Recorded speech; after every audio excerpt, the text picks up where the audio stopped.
계속해서 대구 경북 소식 전해드리겠습니다. 대구와 경북 지역은 오늘도 대체로 맑은 가운데 초여름 날씨가 이어지겠습니다. 오늘 낮 최고 기온은 대구 31도를 비롯해 구미, 안동 등 경북 동해안 지역을 제외하고는 30도가 넘는 초여름 날씨가 예상됩니다. 더위가 계속되면서 자외선 지수와 식중독 지수도 대구 경북 지역은 아주 높게 나타나고 있어 피부 관리와 식중독 예방에 각별한 주의가 필요합니다. 대구 기상들은 일요일까지 30도 안팎의 더운 날씨가 이어진 뒤 다음 주 초부터 기온이 조금씩 떨어질 것으로 내다봤습니다. 영남대가 최근 정년 퇴임한 교수를 관례를 깨고 명예교수에서 배제시켜 논란이 일고 있습니다.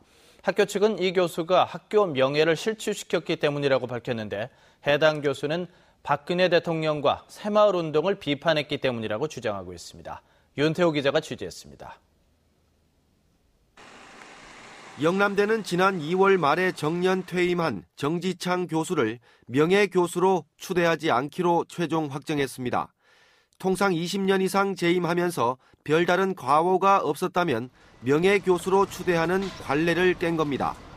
영남대는 정 교수가 영남대 재단 정상화 시민대책위원회 공동대표를 맡아 대학의 명예를 훼손했기 때문에 이같이 결정했다고 밝혔습니다.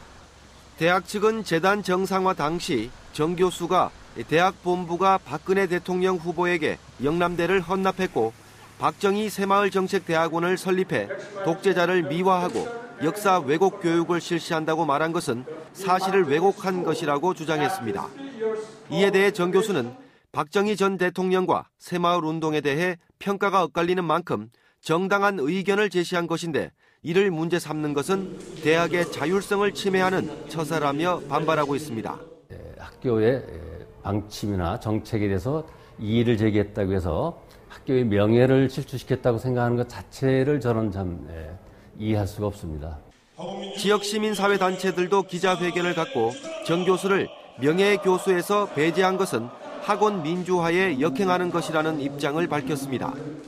영남대는 단과대 교수들로 구성된 인사위원 10명 가운데 9명이 정 교수의 명예교수 추대를 반대한 만큼 번복할 뜻이 없다고 밝혀 정 교수의 명예교수 배제를 둘러싼 논란은 계속될 것으로 보입니다. MBC 뉴스 윤태호입니다. 노무현 전 대통령 서거 4주기를 맞아서 대구에서도 추모 행사가 열립니다. 노무현 재단 대구 경북 지역위원회는 오늘 오후 2시부터 밤 9시까지 2.28 기념 중앙공원에서 소통, 노무현을 심다를 주제로 추모 사진전을 열고 추모 공연도 마련합니다. 이보다 앞서 지난 19일부터는 대구 삼덕동 한 카페에서 추모 공간이 마련돼 인문학 모임과 초청 강연 등의 문화 행사가 진행되고 있습니다. 관세청 구미세관에 따르면 지난달 구미 지역 수출은 30억 7천만 달러로 지난해 같은 기간보다 20%가량 늘었습니다. 8개월 연속 증가세로 올해 누적 수출액도 116억 4천만 달러로 16% 늘었습니다.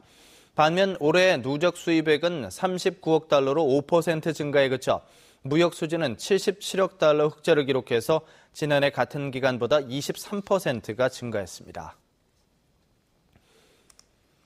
대구 중구청은 오늘 오후 중구 태평로 2가의 북성로 공구박물관 개관식을 갖고 시민들에게 개방합니다.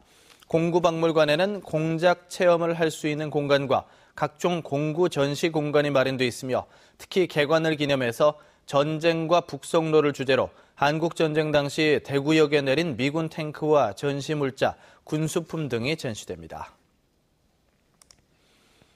오늘 새벽 2시 40분쯤 경북 영천시 최신동의 한 폐기물 재활용 가공 공장에서 원인이 밝혀지지 않은 불이 나 소방서 추산 1억 3천만 원의 재산 피해를 냈습니다. 경찰과 소방당국은 정확한 화재 원인을 밝히기 위해 정밀 감식하는 한편 목격자를 찾고 있습니다.